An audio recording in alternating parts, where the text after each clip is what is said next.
India Live, India's voice to the world. I'm Lipakshi Khurana. Coming up in the next 30 minutes. India's PM Narendra Modi to leave for Russia's Kazan in a short while for the 6th BRICS Summit, first BRICS Summit since its expansion from 5 to 9 members. US Secretary of State Antony Blinken visits West Asia for new Gaza ceasefire push. Israel carries out new airstrikes in Beirut.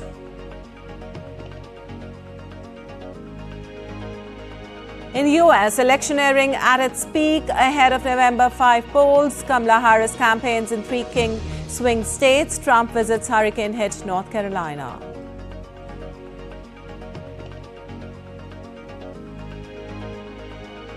Indian coastal states of West Bengal and Odisha on high alert as Cyclone Dana approaches. Landfall expected near temple town Puri on Thursday.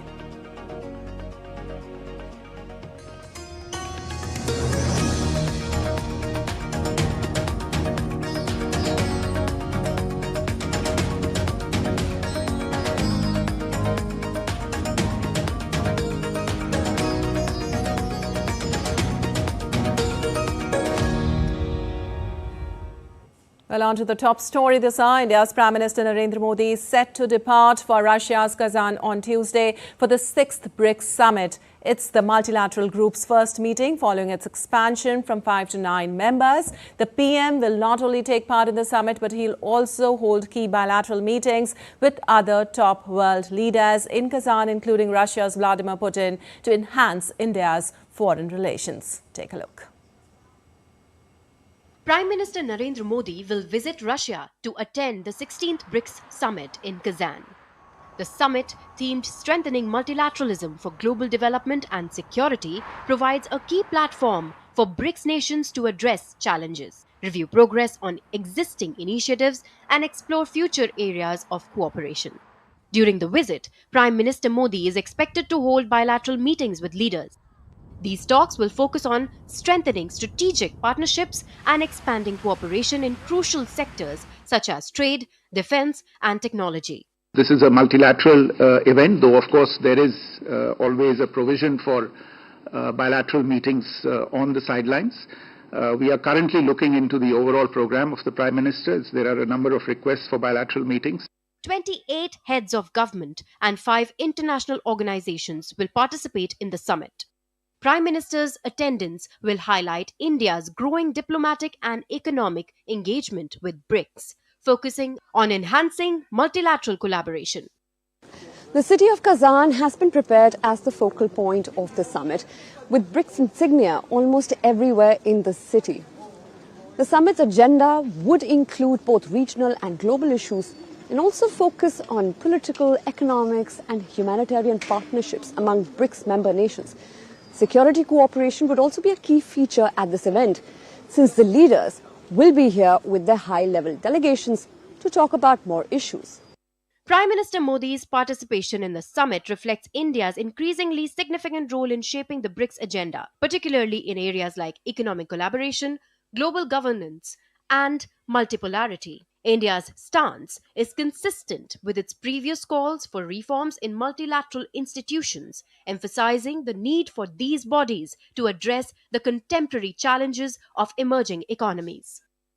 This focus on reforming multilateralism and fostering a multipolar world was reinforced by External Affairs Minister S. Jaishankar at the BRICS Foreign Ministers meeting in New York last month. Prime Minister Narendra Modi's attendance at the 16th BRICS Summit offers a crucial platform for advancing India's diplomatic and economic objectives. With a focus on reforms, global governance, trade and security, India's participation will reinforce its strategic partnerships with BRICS and further its role in shaping a more equitable, multipolar world order. Jessica Taneja for DD India. While India-Russia cultural ties have been strengthened over the years, students in Kazan have embraced art forms leading to various collaborations. Jessica Taneja spoke with Angelica Day. Listen in. We have with us Angelica Day. She's a medical student here in Kazan. Angelica, thank you for speaking to DD India. You've been living here for quite some time now. Talk to us about the cultural ties that you've been able to embrace while you've been here. What I found fascinating about my city Kazan here is Kazan tries to celebrate all the cultural events that we celebrate in India, like the pujas, Durga Puja, Diwali, Holi, and also Ganesh Chaturthi, which we celebrate in the hostels as well. So I like the way people in Kazan try to celebrate the culture and tradition of India as well. Right, and tell us about the significance of all of this and point out some examples to us if you can. Kazan is a city where people from all religions, they stay together. Just like India is a secular state, I have seen that Kazan celebrates all cultures and traditions together.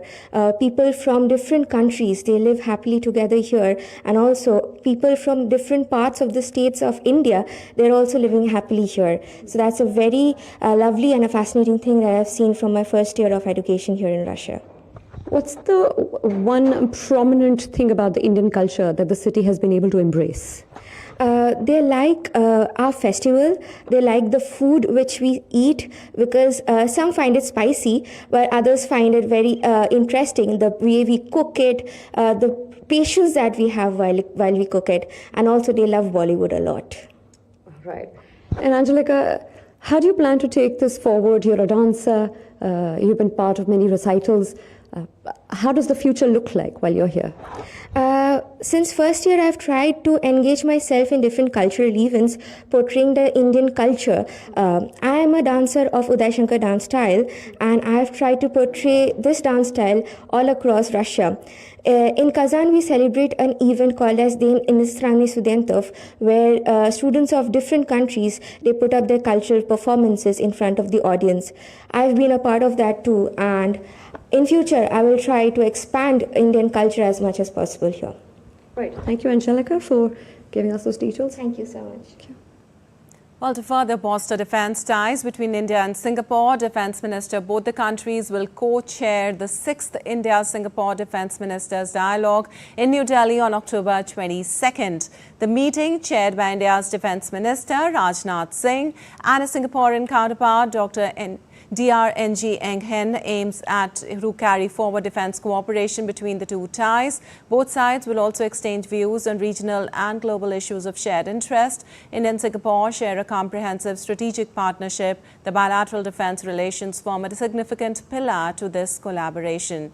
The engagements have diversified to include wide-ranging contacts between the services, military-to-military exchanges, high-level visits, capacity building and training programs, cooperation in UN peacekeeping, ship visits and bilateral exercises. And updates now on upcoming state assembly polls. Election Commission of India will issue notification for the Phase 2 assembly polls across 38 assembly constituencies of East Indian state of Jharkhand on Tuesday. Election for the second and final phase will be held on the 20th of November. The notification will also be issued for the assembly elections in West Indian state of Maharashtra across 288 assembly constituencies. The single phase poll will be held on November 20th, while counting of votes to be taken on the 23rd of November.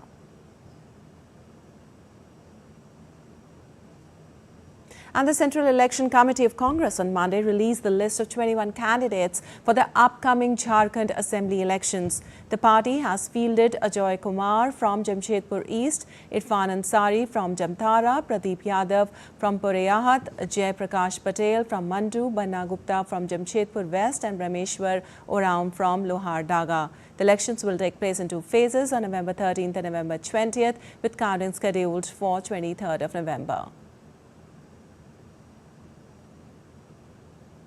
And Delhi is once again engulfed in a triple environmental crisis as the national capital grapples with a thick smog.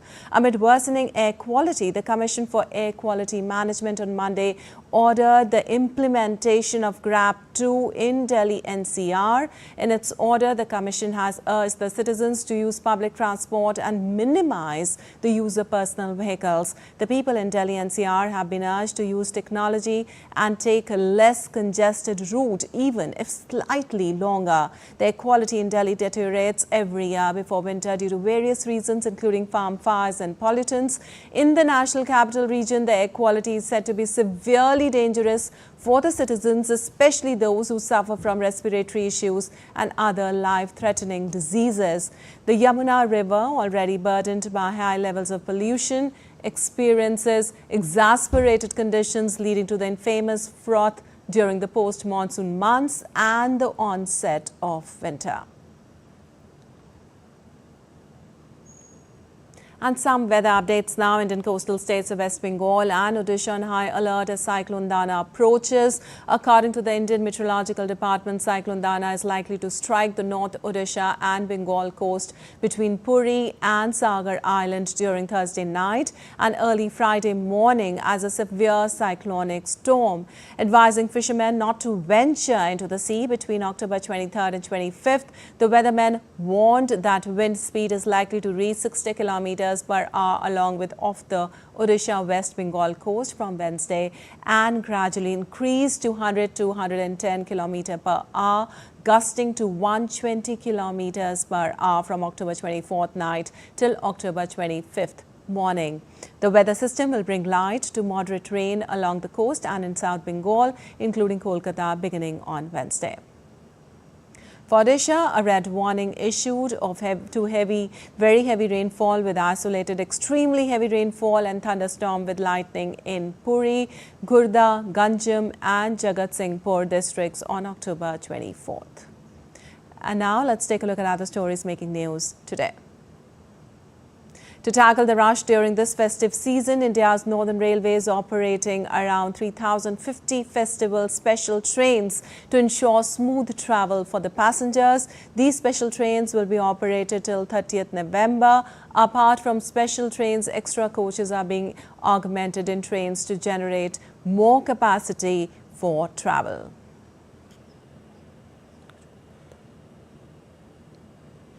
At least 5 members of a family were killed in a cylinder blast in northern state of Uttar Pradesh's Bulandshahr on Monday. At least 18 people were present in the house at the time of the explosion, among whom 8 people have been rescued and are in critical condition. Some people feared being trapped under the debris. Search and rescue operations are underway.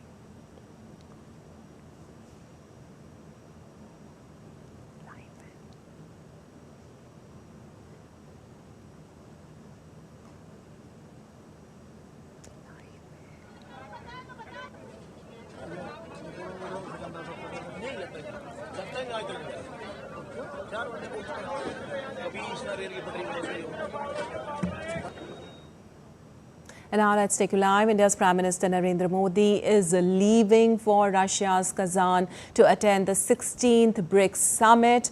It's the multilateral group's first meeting following its expansion from 5 to 9 members. The Prime Minister will not only take part in the summit, but he'll also hold key bilateral meetings with other top world leaders in Kazan, including Russia's Vladimir Putin, to enhance India's foreign relations.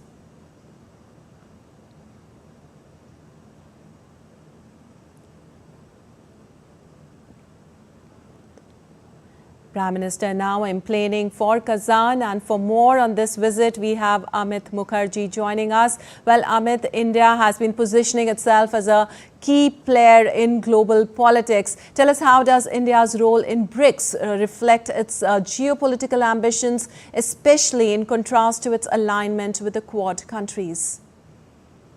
That's absolutely correct, Dipakshi. In fact, India has been positioning itself as a major player and as well as a voice, for a lot of issues which are taking place right now across the global pocket. Now, one of the important things, after this regrouping, as you mentioned, after Brazil, Russia, India and China, Iran, Egypt, Ethiopia and the United States have now also joined the BRICS Summit. So obviously this summit is going to focus on a lot of bilateral discussions between all these countries. And India views this BRICS crucial for global multipolarity, addressing global challenges, and a lot of things which are happening right now across the globe, in fact, which includes in Israel and also Russia-Ukraine conflict. Now, because, the fact that Iran is also a part of it, so a lot of meetings or discussions are expected around this global conflict that is happening. And also, PM Modi will be meeting President Putin, shaking hands with, including, the China's Xi Jinping also. And this development also comes, I would like to point out the fact that there's a major agreement that has been reached between China and India right now as far as, Ladakh is concerned. So a lot of things are, in fact, grounds have been set for a lot of escalation at this point in time.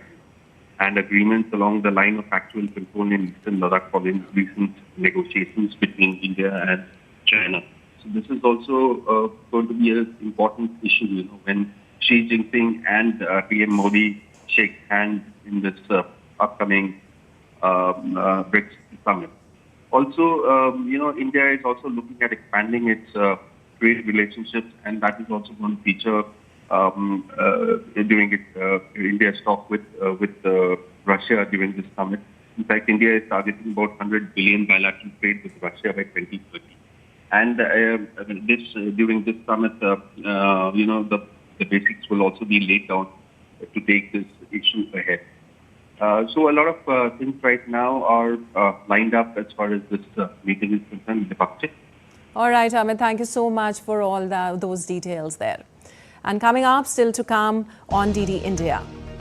US says it will be a dangerous move for North Korea to send troops to Ukraine.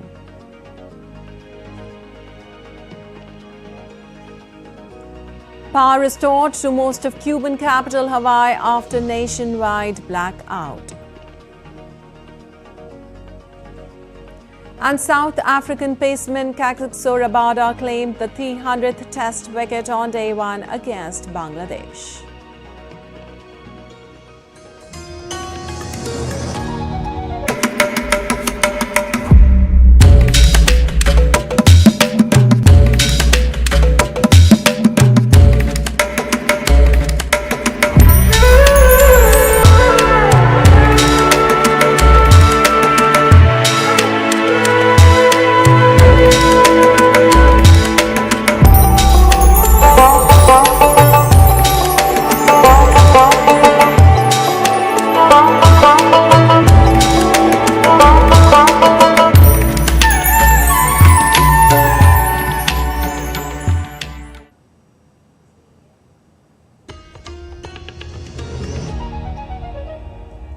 Welcome back. You're watching DD India Live. I'm Lipakshi Khurana, and moving on to launch another push for an elusive ceasefire in West Asia. U.S. Secretary of State Antony Blinken is headed to the region. He seeks to revive negotiations to end the Gaza conflict and defuse the spillover conflict in Lebanon. This is Blinken's 11th trip to the region since the attack on Israel by the Palestinian terrorist group Hamas on October 7, 2023, that triggered the Gaza conflict. Blinken will discuss with leaders in Israel and neighboring Arab states the importance of ending the conflict in Gaza, ways to chart a post-conflict plan for the Palestinian enclave, and how to reach a diplomatic solution to the conflict between Israel and Hezbollah. It comes as Israel intensifies its military campaign against Iran-backed Hamas in the Gaza Strip and Hezbollah in Lebanon. Blinken will also visit Jordan on Wednesday to discuss humanitarian aid to the Gaza Strip with the Jordanians.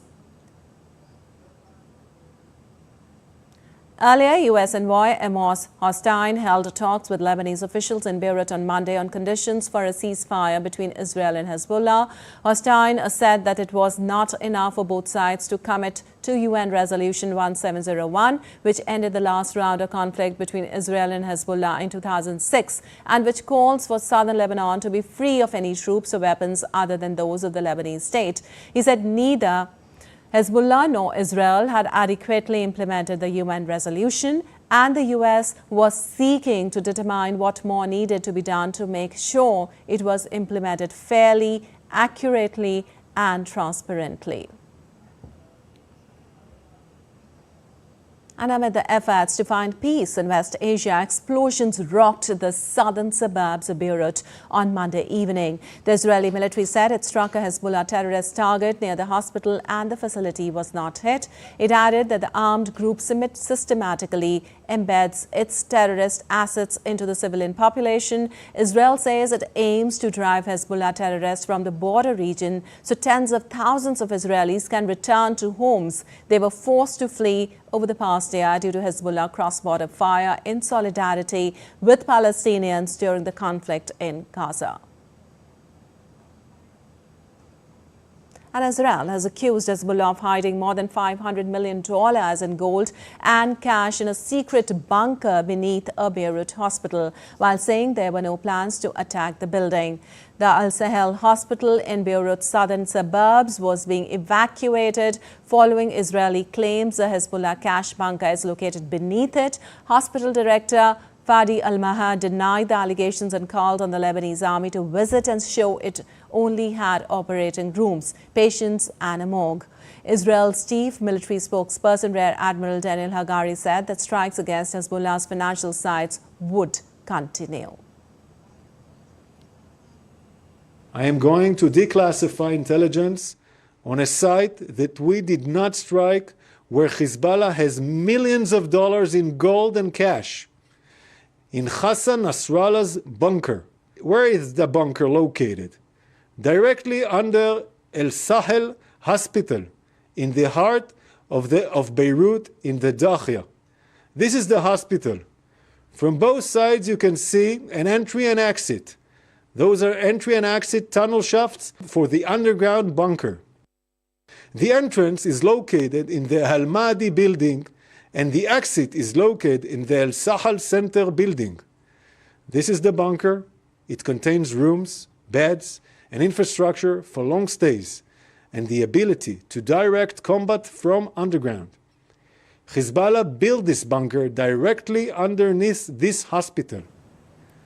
There are hundreds of millions of dollars in cash and gold inside the bunker right now. Well, with 2 weeks to Election Day in U.S., Kamala Harris and Donald Trump are intensifying their efforts to sway the voters, especially in the swing states. Kamala Harris, the Democratic candidate for the U.S. presidency, focused her efforts on attracting moderate voters in 3 key swing states. Harris campaigned in 3 battleground states, Pennsylvania, Wisconsin and Michigan, with former Republican Congresswoman Liz Cheney to court undecided independents and Republicans. Meanwhile, Donald Trump criticized the government's handling of Hurricane Helene during his visit to the hard-hit state of North Carolina. At a rally, Trump reiterated conspiracy theories about the government's response to the disaster. Trump doubles down on sharp attacks against his Democratic rival, adding that the vice president is a mess. Kamala Harris does not have the compassion, the smarts, or the strength to be the president of the United States. She just can't do the job. She's a mess. She's a cognitive mess, and nobody wants to talk about it. And we can't have 4 more years. We had 4 years of it. We can't take another 4 years of it, can we? Did you ever hear the expression that the vote counter is far more important than the candidate? And unfortunately, we can't let that happen. We've got to take it back. And updates now on Russia-Ukraine conflict. The Deputy United States Ambassador to the UN, Robert Wood, said it would be dangerous and highly concerning development if North Korea is sending soldiers to fight alongside Russia in Ukraine in the United Nations Security Council on Monday. We have seen reports the DPRK has sent forces and is preparing to send additional soldiers to Ukraine to fight alongside Russia. If true, this marks a dangerous and highly concerning development and an obvious deepening of the DPRK-Russia military relationship. We are consulting with our allies and partners on the implications of such a dramatic move. Well, moving on, electricity is slowly returning to Havana, Cuba's capital, days after a nationwide blackout plunged the country of 10 million into total darkness on Friday. According to Cuban officials, power has been restored to almost 90% of Havana. Cuba's energy minister said in a news conference he hoped the electricity grid will be restored by Tuesday. Over the weekend, Havana was entirely blacked out at night, with streets largely deserted and only a handful of bars and homes running on small fuel-fired generators. The ongoing blackouts have led to food spoilage and a decrease in tourist activities, with some tourists cancelling their trips to avoid inconvenience. And now to sports news now. South African paceman Kagiso Rabada claimed the 300th test wicket as Bangladesh were bowled out for 106 in their opening innings on the first day of the first test in Mirpur. Rabada became the fastest to take 300 test crickets and broke former Pakistan pacer Waqar Younis' record. South Africa were 140 for 6 in reply when Bad Light stopped play with a 34-run lead after a day of attrition for batsmen, as a total of 16 wickets fell. Kyle Verreynne and Wiaan Mulder will resume batting on Tuesday. All right, that's all for this edition of DD India Live, and let us know your thoughts on the news of the day. For those on the go, you can get all the latest news and updates from India and across the world on the DD India mobile app. The app is available on both Android and iOS platforms. Scan the QR code on the screen to download now. We'll be back with more news as it breaks here on DD India. I'm Lipakshi Khurana from all of us here in Delhi. Thanks for watching DD India Live.